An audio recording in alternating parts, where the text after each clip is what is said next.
Well, so this is going to be a quick video to get some flexion mobility in your wrist to flip upside and down. So my best technique I did for that to get my wrist to move is weight bearing. So I'm standing up and I'm going to apply pressure to my wrist with the table. So putting all my body weight on the wrist. I'm a left affected. So as I have that hand pressed down, I'm going to press with my non-affected and putting the weight through.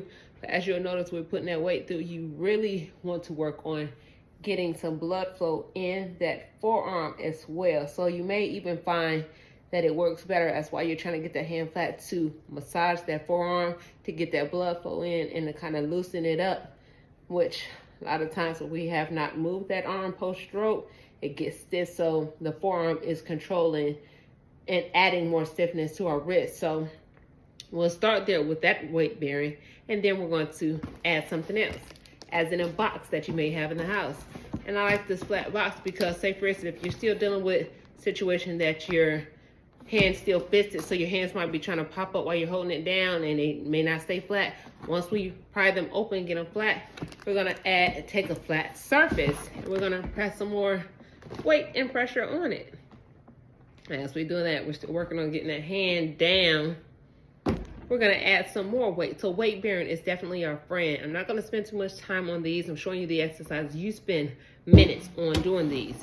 And then we're gonna have a seat real quick, just to reposition ourselves. Get the hand open. Then we're gonna take this heavy head of ours, because my head is heavy. And we're gonna put that head in that hand, and we're going to get some traction. So if you're dealing with a situation, the elbow is sensitive and you can't put it quite on the table, I got one for you. We're gonna grab a pillow. Let's rest our hand now. And it's the same one you could do if you're sitting down watching TV. Rest your head in your hand and push that wrist down so that weight bearing helps. And we're gonna turn it the opposite way as well by applying that heavy head to this hand, and I'm pulling those fingers out straight, applying that pressure, pushing it down, down. Well, actually, this feels really good. It's a great stretch through the palm, the wrist, and the forearm. So weight bearing again here, guys. And then at the same time, as I said, with that blood flow, we want to get that blood flow in the wrist, the palm, the forearm, to help us now to work on getting to the point where we can take our wrists and our hands in all directions. So even though the young lady said she would like to flip her wrist up and down and keep it there, but it's really paying attention to the whole forearm and hand so we can get mobility and flexion in all ranges of motion in that wrist. So that's what we're doing here. But definitely, guys, with this video, that's why I said it's going to be short. Your best bet from my experience and me getting my wrist to move is this weight bearing, guys. So try this, test this out. Using a box or another flat surface, putting extra weight on top of it. And then at the same time, resting that heavy head. And I also have this because, as I said, the forearm is generally tight and likely weak. We're going to do, so I don't want to reposition the camera, but what this will look like if this was technically my leg. That's the best way to do this, is to rest the forearm here.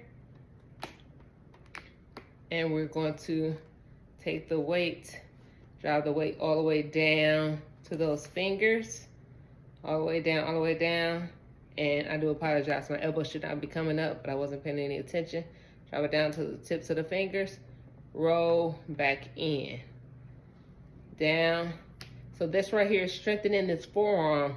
So therefore we can add more mobility and flexion to that wrist to be able to get it down to pronate, supinate, and to allow that wrist to relax. So guys, try this out. Your goal, you want to keep that elbow down, have this weight. You can use a 1 pound or 3 pound. Definitely don't want a heavy one. This 5 is really heavy to do a wrist curl, strengthening there. So don't go with a heavier one. It's just the only one I had at the moment. We're gonna do this a few times. Again, try these exercises out. And guys, just before I go, showing you this one as well, flipping it up and over. This is weight bearing. That's also, try this. Go through these exercises for multiple minutes. I went through them pretty fast. Let me know how this helps you in getting more mobility and flexion, pronation and supination of trying to get your wrist to turn and flip over. But this right here, guys, all of these definitely help. And again, the reason I'm resting this on here, because if we just look at this, we had it just in the air like this, it's not doing anything. You're not challenging that wrist. You're not giving it that wrist the attention it needs. So again, resting on the box is very important, or resting it on your leg, resting it on something is very important for you to do this exercise correctly. Try this out. Let me know how they work for you. And I'll see y'all later.